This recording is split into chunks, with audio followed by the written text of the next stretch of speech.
We are a nation divided. Turn on the TV or hop online, and it doesn't take long to see evidence of our polarized mentalities. We disagree on race and religion, on science and social issues, but we don't just disagree. We're baffled by each other's views, and we have no idea how to get through to one another. Partisan bickering has created a gridlocked government that struggles to get even widely supported things done. Important scientific research is being stalled by competing groups' agendas. Culture wars are fracturing our families and tearing our communities apart. It's like we live on different planets, my friend Ryan said to me the other day. He was talking about a rift between him and members of his family. They'd been close at one time, he told me, but in recent years, they'd found themselves more and more often on opposite sides of cultural battles. They were bitterly divided by national politics, by matters of faith and morality, and by shifting cultural views on a variety of issues.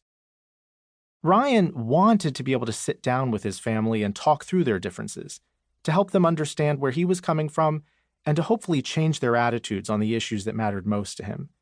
But every time he tried talking to them, he just wound up frustrated. Their views didn't make any sense to him, his didn't make any sense to them, and every conversation seemed to wind up in an argument. Their communication was breaking down somewhere, and the rift between them was widening into an uncrossable chasm. Ryan had eventually fallen into the habit of swallowing his emotions and trying to make nice at family events, but it was eating away at him. He couldn't help wondering what could have happened to cause the people he loved to be so stubborn and to see the world so differently. And Ryan's far from alone. I've spent 20 years focusing on divisive issues in our society, and in that time, I've met thousands of people just like him, people whose families, churches, communities, and workplaces are being torn apart by controversy and conflict, each side baffled by the other, each pointing to different facts and making different assumptions. It is, as Ryan says, almost as if we live on different planets. Competing ideas have always been part of the American way of life.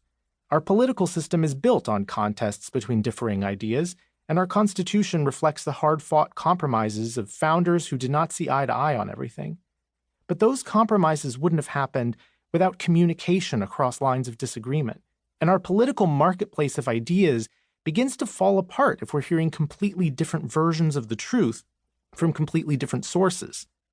For this American experiment to function, we have to be able to talk to one another. But our attempts to communicate are failing, and nowhere is this more obvious than in the current state of American politics.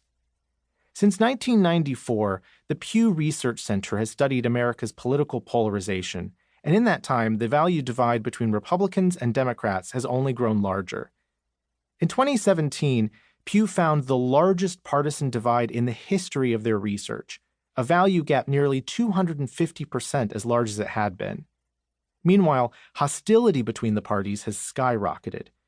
Fewer of us are moderate than ever before, and as we drift toward the left or the right, most of us who identify as either Democrats or Republicans report that we have just a few or no close friends in the opposing party.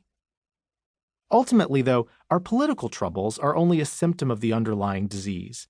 An us versus them mentality is taking over our public and private lives.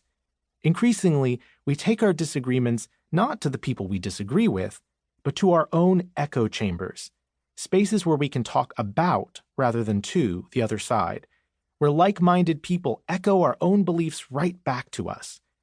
Our opponents, too, are stuck in their own echo chambers, having their beliefs reinforced by people on their side, rather than being encouraged to consider what we have to say. That's a problem, because some of our biggest challenges as human beings require working together.